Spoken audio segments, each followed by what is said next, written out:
روز گالیاں پڑی ہیں, جوتے پڑ رہے ہیں, کیا رہ گیا اس گورنمنٹ کا سنبھالنے کا؟ میرا تو خیال اس بہتر ہے کہ اناؤنس کریں الیکشن اور آگے جائیں. عمران خان کو رہا کیا جائے, وہ سیاسی قیدی ہیں. گورنمنٹ تو آنی جانی چاہیے, یہ ویسے بھی لوری لنگڑی گورنمنٹ ہے بیچارے. نہیں کریں گے تو دین دل بی اے ویکیوم, پھر کوئی اور آ جائے گا, جنرل آئندہ خان آ جائے گا یا نیشنل گورنمنٹ آ جائے گی اور سب روئیں گے کہ جمہوریت کی بحالی کریں. پی ٹی آئی کی جو ریزروڈ سیٹس بنتی ہیں, اسپیشلائز سیٹس, ان کا حق ہے, ان کو ملنا چاہیے. 8 فروری کا اس میں اب سیاسی چکلش کہ جی وہ کون اقتدار میں آئے گا, کس کی باری آئے گی. السلام علیکم ناظرین کرام, آپ کو مکمل ویڈیو دکھاتے ہیں. آج نئی تاریخ رقم ہوگی. مسلم لیگ نون کے مشاہد حسین سعید نے اپنی ہی پارٹی کا تیا پانچا کر کے رکھ دیا.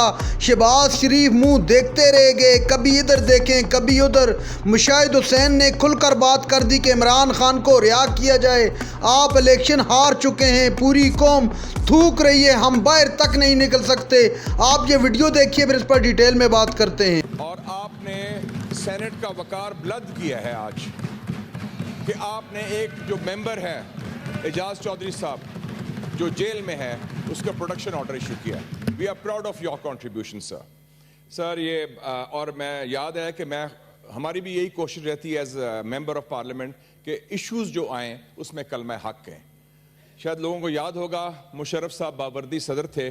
30 اکتوبر 2004 کو اسی ہال میں میں نے اس کو بھی کہا تھا کہ 3 سیاسی قیدی ہیں, ان کو رہا کیا جائے. اس میں نے آصف زرداری کا نام لیا تھا, یوسف رضا گیلانی کا اور جاوید ہاشمی کا.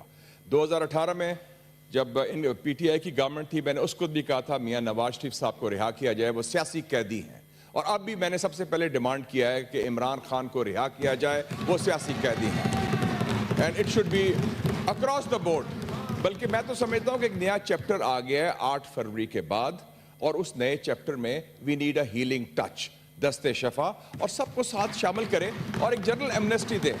ہم جنرل ایمنسٹی دیتے ہیں بلوچستان میں, ہم جنرل ایمنسٹی دیتے ہیں خیبر پختونخوا میں, ہم ٹی ٹی پی سے جا کے بات کرتے ہیں کابل میں جنہوں نے آپ کے بچوں کو ہلاک کیا. تو میرے خیال میں we should have a new beginning, اور اس میں سب کو شامل کریں. اور اس میں جو پی ٹی آئی کی جو ریزروڈ سیٹس بنتی ہیں, اسپیشلائز سیٹس, ان کا حق ہے, ان کو ملنا چاہیے. یہ that should not be deprived. اور mister chairman, in this situation آپ کو پتہ ہے کہ میں ممبر بھی تھا کمیٹی کا, کمیشن کا, سینیٹر اختر مینگل نے بنائی پارلیمنٹری کمیشن, اور اس میں ہم نے بلوچستان کے مسنگ پرسنز کے اوپر ایک جامع رپورٹ بھی ایشو کی لاسٹ ایئر. اینڈ اس میں سینٹ کے سیکریٹریٹ نے بڑا کام کیا ہے. I would like the report to be implemented. اور جو مسنگ پرسنز ہیں, چاہے وہ بلوچستان کے ہیں, چاہے وہ خیبر پختونخوا کے ہیں, یا سندھ کے ہیں, یا پنجاب کے ہیں, ان کو بازیاب کیا جائے اور ان کو ریہیبلیٹیٹ کیا جائے. اور مجھے خوشی ہوئی, پتہ چلا ایم کیو ایم کے دوستوں سے کہ ایم کیو ایم کے 578 مسنگ پرسنز تھے, وہ اب رہا ہو گئے ہیں, صرف 13 رہ گئے ہیں. دوسرا مسٹر چیئرمین, اسی ایوان سے ہم نے کوشش کی کنسنسس کیا جائے. اور آپ کو پتہ ہے کہ سی پیک کی پارلیمنٹری کمیٹی کا میں چیئرمین تھا, اس میں ہم نے صوبوں کو, وفاق کو جوڑا اور آگے لے. اس میں آپ کا بھی بڑا کلیدی کردار ہے, you played a big role both inside and outside parliament. اور CPEC is the future of Pakistan, اس لیے جو میں نے کنسنسس فورج کیا تھا as chairman of the committee, اس کو آگے لے کے چلیں. اور فائنلی مسٹر چیئرمین, بہت بڑا جو ایشو ہے خاکی اور مفتی کے تعلقات کا, میں چیئرمین رہا ہوں ڈیفنس کمیٹی کا, اور ہم نے بڑے انیشیٹو لیے. مجھے یاد ہے جنرل باجوہ تھے اس کو آرمی چیف, انہوں نے انوائٹ کیا ہماری کمیٹی کو, میں گیا جی ایچ کیو. حالانکہ اس وقت کچھ ہمارے دوستوں, نادان دوستوں نے کہا وہ کیا کر رہے ہو, ان کے فوج کے پاس جا رہے ہو. میں کہا فوج بھی آپ کی ہے, فوج کو باہر سے تو نہیں آئی. میں نے باجوہ کو کہا, جنرل باجوہ صاحب کو کہا کہ آپ, ہم نے دعوت دی ہے تو ہم آپ کو اگر دعوت دیں گے آپ آئیں گے پارلیمنٹ؟ کہا ضرور آؤں گا, آپ دعوت دیں. I talk to the senate chairman Raza Rabbani sahib. Raza Rabbani sahib has been a very good chairman, institutional person. انہوں نے کہا یس ویل انوائٹ. رضا ربانی صاحب اسی چیئر میں بیٹھے تھے جہاں آپ بیٹھے ہیں, اور ادھر سارا ملٹری ہائی کمانڈ تھا, پورا military high command led by general Bajwa. 4 گھنٹے کی نشست ہوئی.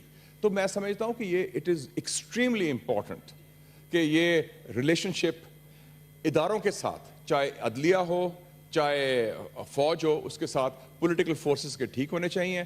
اور آگے بڑھنے کے لیے mister chairman, we should not forget کہ آپ جس تصویر کے نیچے بیٹھے ہیں, Quaid Azam Muhammad Ali Jinnah, the father of the nation, انہوں نے he gave this country through the ballot box, through democracy. The Quaid-e-Azam was not a general or a judge or a feudal or a cleric. He was a politician, a lawyer who came to power and support with the support of the Muslimans of India through a political party, the All India Muslim League.